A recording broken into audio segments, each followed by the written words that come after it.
Hello everyone, स्वागत है आप सबका learning with Gautam YouTube channel में। तो आज के इस वीडियो में हम करने वाले हैं हिंदी के ऑफिशियल मॉडल पेपर के आंसर की को, जो कि जारी किया गया था बिहार बोर्ड के तरफ से 2025 एग्जाम के लिए। इसके आंसर की को आज के इस वीडियो में देखने वाले हैं। वीडियो आप लोगों के लिए काफ़ी ज़्यादा इंपॉर्टेंट रहने वाला है, तो आप लोग वीडियो को अच्छे से ध्यानपूर्वक और लास्ट तक जरूर देखिएगा।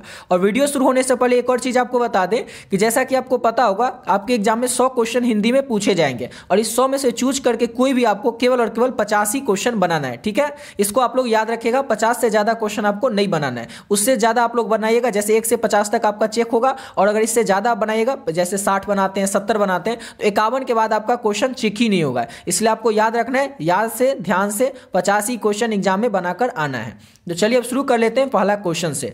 और पहला क्वेश्चन है हमारा, दिल छोटा करना मुहावरे का अर्थ क्या होता है? तो दिल छोटा करना मुहावरे का अर्थ होता है हतोत्साहित होना। हतोत्साहित होना होता है मुहावरे का अर्थ दिल छोटा करना का। ऑप्शन नंबर ए हो जाएगा। अगला क्वेश्चन है, आंखों का तारा होना मुहावरे का अर्थ क्या होता है? आंखों का तारा यानी कि बहुत प्यारा या फिर प्रिय होना। ऑप्शन नंबर बी हो जाएगा। अगला क्वेश्चन है, लाल पीला होना मुहावरे का अर्थ क्या होता है? तो लाल पीला होना यानी कि किसी पर हम क्रोध दिखाते हैं, उस समय हम लाल पीला होते हैं। लाल पीला होना मुहावरे का अर्थ क्रोध करना। ऑप्शन नंबर सी हो जाएगा। गोद में सोने वाला के लिए एक शब्द क्या होता है? तो जो गोद में सोता है उसके लिए हम क्या होते हैं? कहते हैं एक शब्द अंकशाई कहते हैं। ऑप्शन नंबर सी हो जाएगा। शिक्षा शब्द जो है ये स्त्रीलिंग का शब्द है, पुल्लिंग का शब्द है या फिर उभयलिंग है? तो शिक्षा जो शब्द है ये स्त्रीलिंग का शब्द है। ऑप्शन नंबर इसका बी हो जाएगा। नेक्स्ट क्वेश्चन है, सभा शब्द स्त्रीलिंग है, पुल्लिंग है या उभयलिंग है? तो सभा शब्द जो है ये स्त्रीलिंग का ही शब्द है, यानी कि ऑप्शन नंबर इसका भी बी ही हो जाएगा। अगला क्वेश्चन है हमारा, परीक्षा शब्द है। और परीक्षा क्या है? तो परीक्षा भी आपको याद रखना है, स्त्रीलिंग का ही शब्द है। ऑप्शन नंबर बी हो जाएगा। घी शब्द क्या है? तो घी शब्द जो है ये पुल्लिंग का शब्द है। घी याद रखना है, पुल्लिंग होता है। ऑप्शन नंबर ए हो जाएगा। वचन के कितने भेद होते हैं? तो वचन के आपको याद रखना है 2 भेद होते हैं। ऑप्शन नंबर सी हो जाएगा। और अग्नि का पर्यायवाची शब्द क्या होता है? तो अग्नि को हम लोग क्या कहते हैं? आग भी कहते हैं, पावक भी कहते हैं। इसमें पावक है, हाँ यह है ना। ऑप्शन नंबर इसका डी हो जाएगा। अग्नि को क्या कहते हैं? तो पावक कहते हैं। अगला क्वेश्चन है, कमल का पर्यायवाची। पर्यायवाची मतलब आपको पता ही होगा कि एक ही शब्द के जो अनेक नाम होते हैं उसी को हम लोग कहते हैं पर्यायवाची शब्द। तो जैसे कि कमल का अन्य नाम पूछ रहा है, पर्यायवाची शब्द पूछ रहा है, तो कमल को हम लोग सरोज भी कहते हैं, जलज भी कहते हैं, याद रखिएगा। अगला क्वेश्चन है, जो बहुत बोलता है। अब जो बहुत बोलता है उसको हम क्या कहते हैं? उसे कहते हैं वाचाल। ऑप्शन नंबर ए हो जाएगा।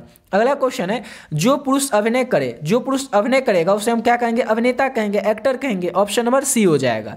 जल में रहने वाले सेना के लिए एक शब्द क्या होगा? तो जो भी सेना जल में रहेगी उसे हम लोग क्या कहते हैं? तो उसे हम लोग कहते हैं नौसेना। ऑप्शन नंबर सी हो जाएगा। तीव्र बुद्धि वाला के लिए एक शब्द क्या होगा? जिसकी बुद्धि तेज होती है उसे हम क्या कहते हैं? तो उसे हम कहते हैं कुशार्ग बुद्धि। ऑप्शन नंबर ए हो जाएगा। अगला क्वेश्चन है, कमल नयन शब्द में कौन सा समास होता है? तो आपको कई बार बता चुके हैं कमल नयन शब्द जो है इसमें कैसे पहचानेंगे कि कौन सा समास है, ये आपको ऑलरेडी पिछले वीडियो में बता रखे हैं। ये कमल नयन शब्द जो है इसमें होगा क्या समास? तो कर्मधारय हो जाएगा। ऑप्शन नंबर बी हो जाएगा। आजीवन शब्द में कौन सा समास होगा? तो आजीवन शब्द जो है इसमें अव्ययभाव समास होगा। ऑप्शन नंबर ए हो जाएगा। नेक्स्ट क्वेश्चन है, अग्रज अनुज शब्द में कौन सा समास है? तो अग्रज और अनुज ये जो शब्द है इसमें हो जाएगा द्वंद्व समास। ऑप्शन नंबर बी हो जाएगा। नवरत्न शब्द में कौन सा समास होगा? तो नवरत्न शब्द में हो जाएगा द्विगु समास। ऑप्शन नंबर डी हो जाएगा। अगला क्वेश्चन है, आयुष्मान शब्द का पर्यायवाची क्या होता है? तो आयुष्मान का मतलब क्या होता है? तो आयुष्मान का मतलब होता है, और इसका हो जाएगा ऑप्शन नंबर बी चिरंजीवी। ऑप्शन नंबर बी हो जाएगा। आयुष्मान मतलब चिरंजीवी, किसी को हम आशीर्वाद देते तो उसमें कहते हैं आयुष्मान भव, यानी कि चिरंजीवी रहो। अगला क्वेश्चन है, पृथ्वी का पर्यायवाची क्या होता है? तो पृथ्वी का पर्यायवाची होता है भूमि भी। ऑप्शन नंबर बी हो जाएगा। संधि के कितने भेद होते हैं? सारा का सारा क्वेश्चन बहुत ही सिंपल लेवल का है। जैसे ही क्वेश्चन है कि संधि के कितने भेद होते हैं, ये सब क्वेश्चन आपको करवा चुके हैं। तो संधि के 3 भेद होते हैं। ऑप्शन नंबर सी हो जाएगा। अब दिगंबर शब्द का संधि विच्छेद पूछ रहा है, तो दिगंबर का संधि विच्छेद आप लोगों को पता ही होगा, दिगंबर यानी कि दिग जोड़ अंबर। ऑप्शन नंबर ए हो जाएगा। और देखिए, अगर आप लोग चाहते हैं कि हिंदी और इंग्लिश का एक ऐसा गेस क्वेश्चन का पीडीएफ आपको मिल जाए जिसको पढ़ करके आप लोग अपने एग्जाम में बहुत ही बढ़िया नंबर ला सके, तो आप लोग इस पीडीएफ को ले सकते हैं, जिसमें कि आपको ऑब्जेक्टिव, सब्जेक्टिव और पीवाईक्यू यानी पिछले साल में जो पीछे गए प्रश्न है वो सारा का सारा आपको मिल जाएगा। ऑलरेडी बहुत सारे बच्चे जो इस पीडीएफ को ले चुके हैं और अपने एग्जाम की तैयारी अच्छे तरीके से कर भी रहे हैं। और जैसा कि आपको अभी देखने को मिला होगा, जितना क्वेश्चन अभी आपको करवा रहे हैं, जो अभी आपका मॉडल पेपर जारी किया गया बोर्ड की तरफ से, उसमें जितना भी क्वेश्चन है ना, सारा का सारा क्वेश्चन आपको पहले ही हम आपको गेस पे क्वेश्चन क्वेश्चन में दे चुके हैं। सारा क्वेश्चन आपको इस गेस्ट क्वेश्चन में देखने को मिल जाएगा और इसी में से आपके बोर्ड एग्जाम में भी आपको क्वेश्चन देखने को मिलेगा। अब इस पीडीएफ में आपको मिल क्या रहा है, तो देखिए इसमें आपको मिलेगा, जैसे कि हिंदी में बात करें तो 3 पीडीएफ मिलेगा। पहला पीडीएफ में रहेगा ऑब्जेक्टिव क्वेश्चन, आपके जितने भी चैप्टर हैं 26 चैप्टर है, गद्य खंड में 13 और 13 है काव्य खंड में, तो 600 चैप्टर के चैप्टर वाइज आपको ऑब्जेक्टिव क्वेश्चन मिल रहा है। तो दूसरा पीडीएफ में आपको चैप्टर वाइज लघु उत्तरीय, दीर्घ उत्तरीय और 100% व्याख्या वाला जो क्वेश्चन होता है वो मिल रहा है। और तीसरा पीडीएफ में आपको मिल रहा है पीवाईक्यू, पिछले 12 साल में जो भी प्रश्न पूछे गए आपके एग्जाम में सारा का सारा प्रश्न आपको एक ही पीडीएफ में आंसर के साथ मिल रहा है। तो इतना तो आपको मिला किसमें, हिंदी में। सेकंड आपको बात करें इंग्लिश की, तो इंग्लिश में भी आपको जैसे कि 21 चैप्टर है, 11 प्रोज में और 10 पोएट्री में, 21 चैप्टर के जो भी ऑब्जेक्टिव है चैप्टर वाइज वो आपको मिल रहा है। फिर सब्जेक्टिव मिल रहा है, स्टोरी ऑफ इंग्लिश जो है उसका भी ऑब्जेक्टिव आपको मिलेगा, इंपॉर्टेंट ऑब्जेक्टिव, और स्टोरी ऑफ इंग्लिश का सब्जेक्टिव मिलेगा, और स्टोरी और उसके बाद इंग्लिश का आपको ऑब्जेक्टिव क्वेश्चन में मिलेगा पीवाईक्यू के फॉर्म में, जो पीवाईक्यू क्वेश्चन पूछा गया वो भी आपको मिलेगा। तो इतना सब कुछ मिल रहा है आपको हिंदी और इंग्लिश में, और इसको अगर आप लोग अच्छे तरीके से तैयार कर लेते हैं तो आपके एग्जाम में आपसे एक भी प्रश्न नहीं छूटने वाला है, क्योंकि सारा का सारा प्रश्न आपको एग्जाम में जो भी प्रश्न बुक से आएंगे सारा का सारा प्रश्न आपको यहीं से देखने को मिल जाएगा, इसी गेस्ट क्वेश्चन के पीडीएफ से। इस पीडीएफ को लेना कैसे है, इस पीडीएफ का प्राइस केवल और केवल 30 रुपीज रखें, दोनों का पीडीएफ, यानी ऐसा नहीं कि किसी एक सब्जेक्ट का, दोनों का पीडीएफ आपको केवल और केवल 30 रुपीज में मिल जाएगा। इतना कम इसीलिए रखें ताकि हर एक स्टूडेंट इसको ले सकेगा, अफोर्ड कर सकेगा। अब पे कैसे करना है और लेना कैसे, तो ये देखिए, ये नंबर है 7903820891। इस नंबर पे आप लोग फोन पे, गूगल पे, पेटीएम किसी भी माध्यम से पे कर सकते हैं। जैसे ये नंबर आप लोग फोन पे, गूगल पे या पेटीएम में डालिएगा, नाम आ जाएगा गौतम कुमार, उसमें आपको क्या करना है 30 रुपये पे कर देना, और उसका स्क्रीनशॉट ले करके आप लोग को इसी नंबर से जो व्हाट्सएप है उस व्हाट्सएप पे आपको स्क्रीनशॉट भेज देना, और एक मैसेज कर देना है हिंदी और इंग्लिश, बस इतना ही आपको करना है। उसके बाद आपको हिंदी और इंग्लिश का जो सारा पीडीएफ है, ये सारा पीडीएफ आपको मिल जाएगा, जिसमें कि पीडीएफ की जो संख्या रहेगी वो आप लोग देख सकते हैं। जैसे हिंदी में ही आपको 2 पीडीएफ मिल जाएगा ऑब्जेक्टिव का, इंग्लिश में भी ऑब्जेक्टिव का आपको 2 मिल जाएगा, एक प्रोज का, एक पोएट्री का, और वैसे हिंदी में एक गद्य खंड और काव्य खंड, इसी तरह से सब्जेक्टिव मिल जाएगा। यानी कि आपको टोटल इसमें रही इंग्लिश में रहेगा 7 पीडीएफ और हिंदी में रहेगा 5 पीडीएफ। ये जो आपका टोटल 12 पीडीएफ है ये आपको मिल जाएगा, और इसको अगर अच्छे तरीके से तैयार कर लेते हैं तो आपसे आपके एग्जाम में एक भी प्रश्न छूटने वाला नहीं है, क्योंकि सारा का सारा प्रश्न आपको यहीं से देखने को मिल जाएगा, इसी 12 पीडीएफ से, हिंदी और इंग्लिश दोनों में, और जो भी प्रश्न बुक से आएंगे, ठीक है। क्योंकि ग्रामर का क्वेश्चन इसमें ऐड नहीं किया गया, ग्रामर का इसलिए नहीं ऐड किया गया क्योंकि ग्रामर में जो है एग्जाम्पल में पूछा जाता है, एग्जाम्पल में कुछ भी पूछा जा सकता है और उसका पता नहीं लगाया जा सकता कि किस तरह का क्वेश्चन पूछा जाएगा, लेकिन बुक में तो पता चलता है कि ये क्वेश्चन इंपॉर्टेंट है, इसलिए बुक का जितना भी क्वेश्चन है इसमें हिंदी में या इंग्लिश में सारा का सारा क्वेश्चन इसमें ऐड कर दिया गया, चाहे वो ऑब्जेक्टिव हो या सब्जेक्टिव हो। तो आप लोग इस पीडीएफ को केवल और केवल 30 रुपये में ले सकते हैं, और इसको पढ़ करके बहुत ही बढ़िया नंबर अपना ला सकते हैं, ठीक है। और जिनको भी लगता है कि उनका अभी तक कुछ खास तैयारी नहीं हुआ या अच्छे से तैयारी नहीं कर पाए किसी भी कारणवश से, वो लोग इसको खास रूप से इस पीडीएफ को ले सकते हैं। तो चलिए अब आते हैं अपने अगले क्वेश्चन पे। अगला क्वेश्चन है हमारा यशोदा शब्द का संधि विच्छेद। तो यशोदा का संधि विच्छेद क्या होता है, तो यशोदा का संधि विच्छेद होता है यश जोड़ दा, ऑप्शन नंबर डी हो जाएगा। नेक्स्ट क्वेश्चन है तपोवल शब्द का संधि विच्छेद क्या होता है, तो तपोवल शब्द का संधि विच्छेद होता है तप जोड़ बल, तप जोड़ बल तपोवल शब्द का संधि विच्छेद होता है, ऑप्शन नंबर इसका बी हो जाएगा। वार्तालाप शब्द का संधि विच्छेद क्या होता है, तो वार्तालाप शब्द का संधि विच्छेद होता है वार्ता जोड़ अलाप, ऑप्शन नंबर ए हो जाएगा।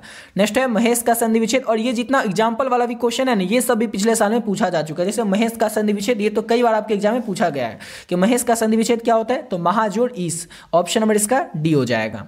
अगला क्वेश्चन है कठोर का विलोम क्या होगा, विलोम मतलब क्या होता है, तो उल्टा, तो कठोर का उल्टा क्या होता है, तो कठोर का उल्टा हो जाएगा कोमल, ऑप्शन नंबर सी हो जाएगा।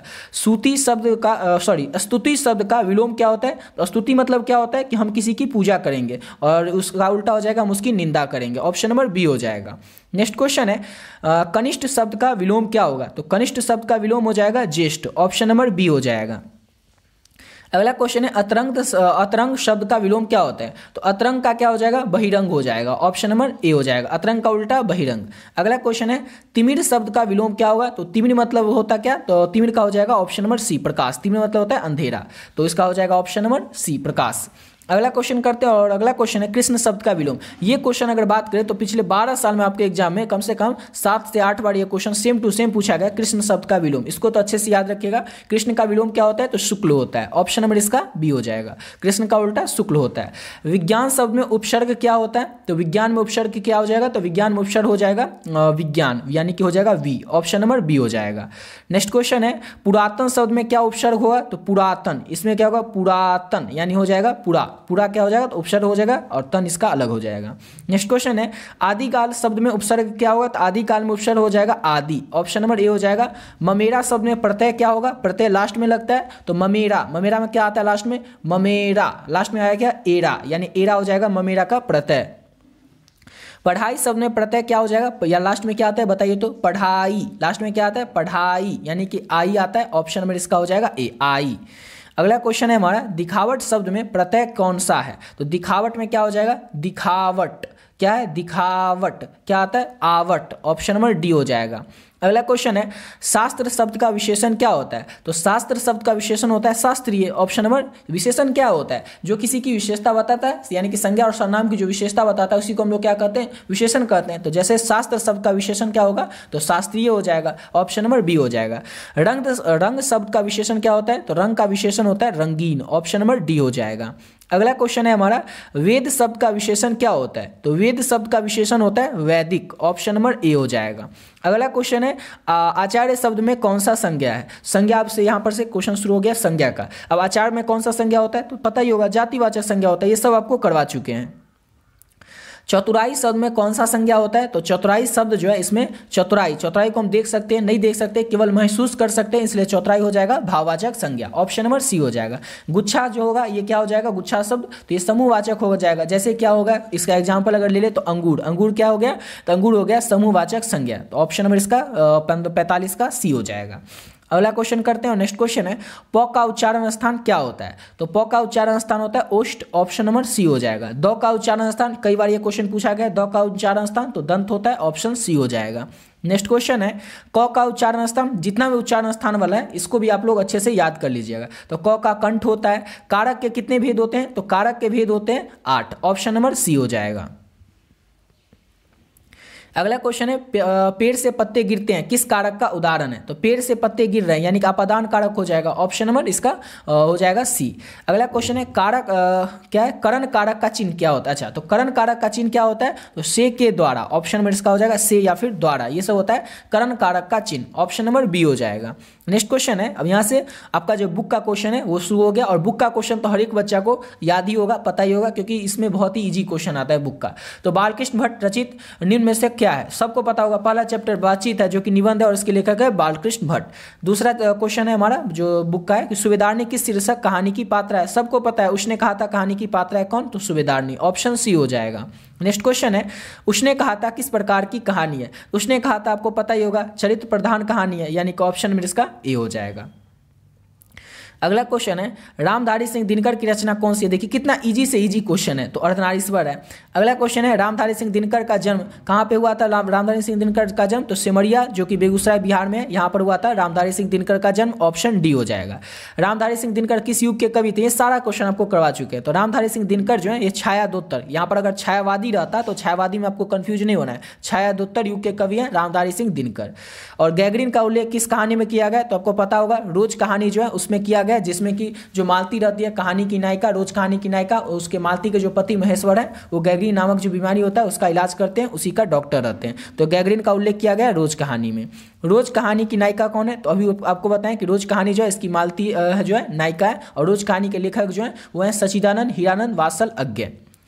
अगला क्वेश्चन है हमारा अज्ञे के पिता का नाम क्या है, तो अज्ञे के जो पिता है उनका नाम है doctor Hiranand, Dayanand Hiranand Shastri, option number इसका बी हो जाएगा।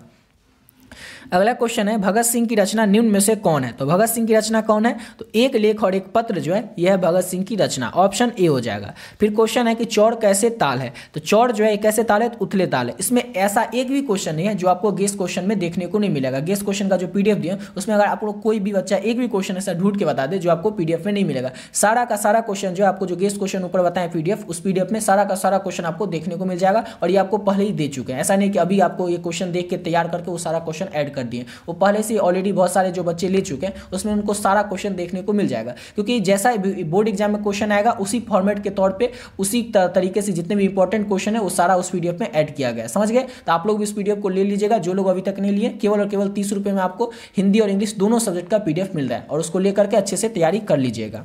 अगला क्वेश्चन है बिस्नी की शीर्षक एकांकी की पात्रा है, तो सिपाही की मां जो कि एक एकांकी है और जिसके की लेखक है मोहन राकेश, उसी की एक पात्रा है बिस्नी, ऑप्शन नंबर सी हो जाएगा।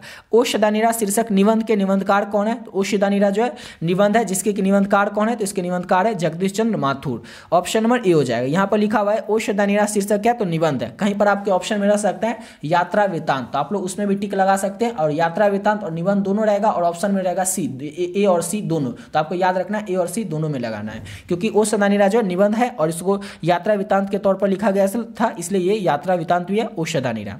अगला क्वेश्चन है बहुजन संप्रेषण के माध्यम से नामक पुस्तक के रचयिता कौन है? इसको किसने लिखा है? तो जगदीश चंद्र माथुर ने ही लिखा है। ऑप्शन नंबर इसका सी हो जाएगा।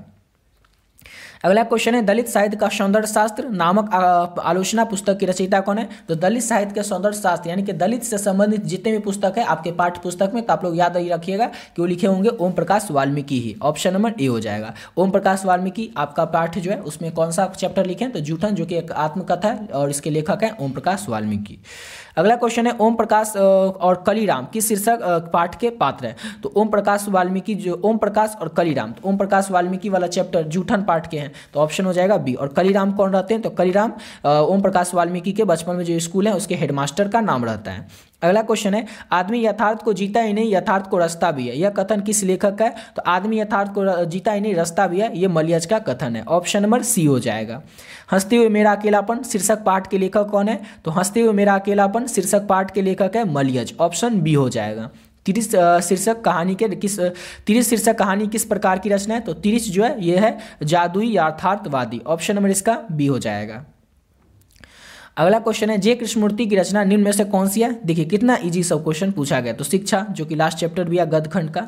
अगला क्वेश्चन है लीडवेटर के अनुसार जे कृष्णमूर्ति क्या थे? ये भी आपको बता चुके हैं, जो लेखक परिचय करवाए थे शिक्षा पाठ के लेखक जे कृष्णमूर्ति का, उसमें आपको बता चुके हैं। लीडवेटर जो रहते हैं ये जे कृष्णमूर्ति को विश्व शिक्षक के तौर पर देखते हैं। ऑप्शन नंबर इसका बी हो जाएगा।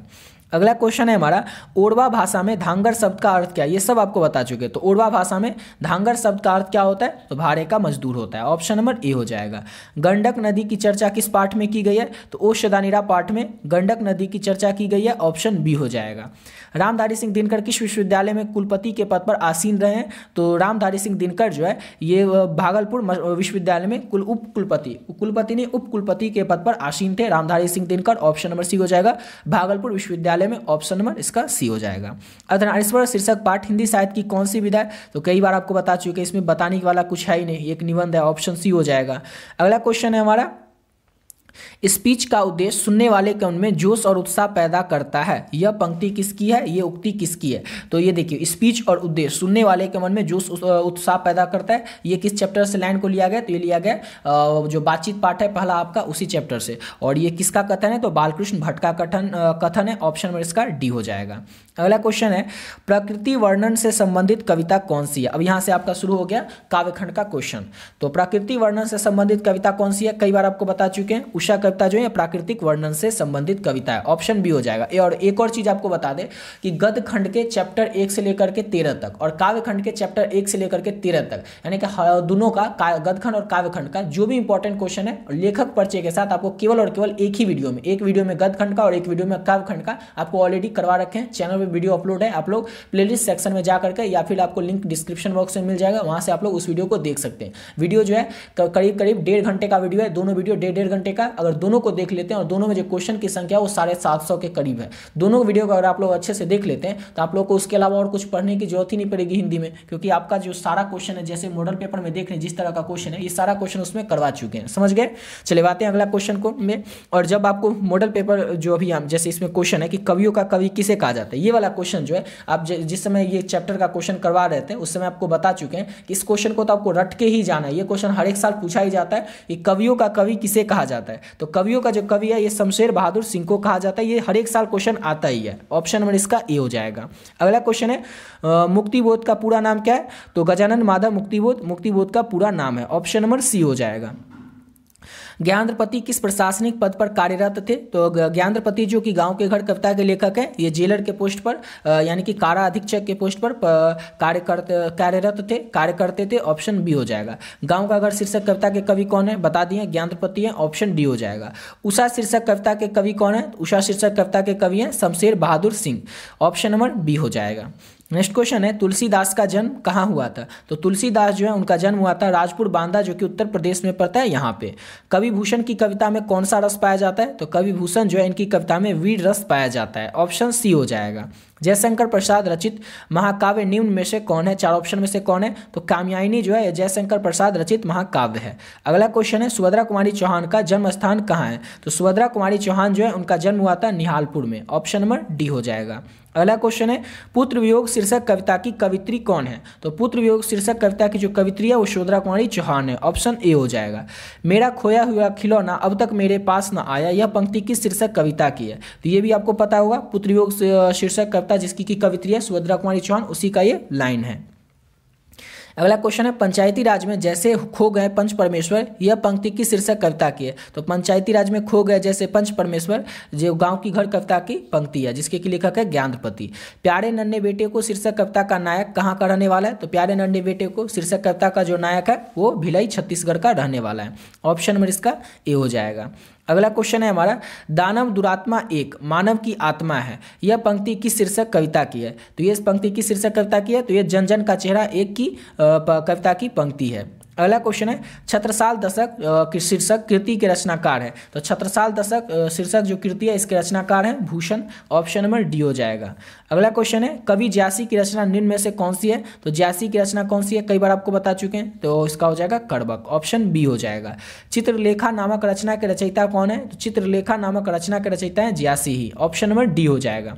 ज्यासी किस भक्ति शाखा के कवि हैं। तो ज्यासी जो है ये प्रेम मार्गी शाखा के कवि हैं, ऑप्शन ए हो जाएगा। अगला क्वेश्चन है सूरदास किस काल के कवि हैं। तो सूरदास जो है ये भक्ति काल के कवि हैं, ऑप्शन बी हो जाएगा। पाठ्य पुस्तक में सूरदास रचित पद कहाँ से संकलित है। तो पाठ्य पुस्तक में सूरदास रचित पद जो है ये सूरसागर से संकलित किया गया, ऑप्शन नंबर बी हो जाएगा। सेकंड लास्ट क्वेश्चन है हमारा तुलसीदास रचित सर्वश्रेष्ठ महाकाव्य है। तो रामचरितमानस जो है ये तुलसीदास के द्वारा रचित सर्वश्रेष्ठ महाकाव्य है, ऑप्शन नंबर बी हो जाएगा। और लास्ट क्वेश्चन है हमारा लोक नायक कहे जाते हैं। तो जयप्रकाश नारायण जो है ये लोक नायक के नाम से जाने जाते थे और बचपन में जाने जाते थे बाउल के नाम से, बाउल या फिर और बड़े होने पर जेपी के नाम से भी ये प्रसिद्ध हो गए थे। और जयप्रकाश नारायण है कौन। तो संपूर्ण क्रांति वाला जो आपका पाठ है जो कि एक भाषण है उसके लेखक हैं कौन। तो जयप्रकाश नारायण, याद रखना है जयप्रकाश नारायण जो थे इन्होंने अपना जो संपूर्ण क्रांति वाला भाषण है वो कहाँ पे दिया था। तो पटना के गांधी मैदान में 5 जून 1974 को, ये भी आप लोग को याद रखना है। तो यहाँ तक कंप्लीट हो जाता है हमारा 100 क्वेश्चन जो कि ऑब्जेक्टिव कंप्लीट हो चुका है। नेक्स्ट वीडियो में क्या करेंगे तो निबंध देखेंगे, निबंध के बाद 100% व्याख्या वाला क्वेश्चन देखेंगे, फिर इसके बाद पत्र लेखन देखेंगे, लघु उत्तरीय प्रश्न देखेंगे, यानी कि एक एक करके सभी को कंप्लीट करेंगे, फिर दीर्घ उत्तरीय प्रश्न देखेंगे। और ये जितना प्रश्न आप लोग देख रहे हैं, जैसे कि उसने कहा था कहानी में लपटन साहब के जेब से क्या बरामद हो गया, या फिर आर्ट ऑफ कन्वर्सेशन क्या है, बोलने की कला है, या फिर जिसे भी पुरुष अपना कर्म क्षेत्र मानता है वह नारी का भी कर्म क्षेत्र है। ये सारा क्वेश्चन आपको जो केस क्वेश्चन दिए हैं उसमें भी आपको देखने को मिल जाएगा, इस सब का आंसर भी आपको मिल जाएगा। और जिसमें जितना क्वेश्चन है उस सबको अगर आप लोग इस क्वेश्चन का जो पीडीएफ है उसमें जितना क्वेश्चन है ऑब्जेक्टिव और सब्जेक्टिव अगर उस दोनों को अच्छे से कर लेते तो आपसे एग्जाम में एक भी प्रश्न तो छूटने वाला है ही नहीं, समझ गए। ये सारा प्रश्न आपको उस पीडीएफ में देखने को पहले से ही मिल जाएगा।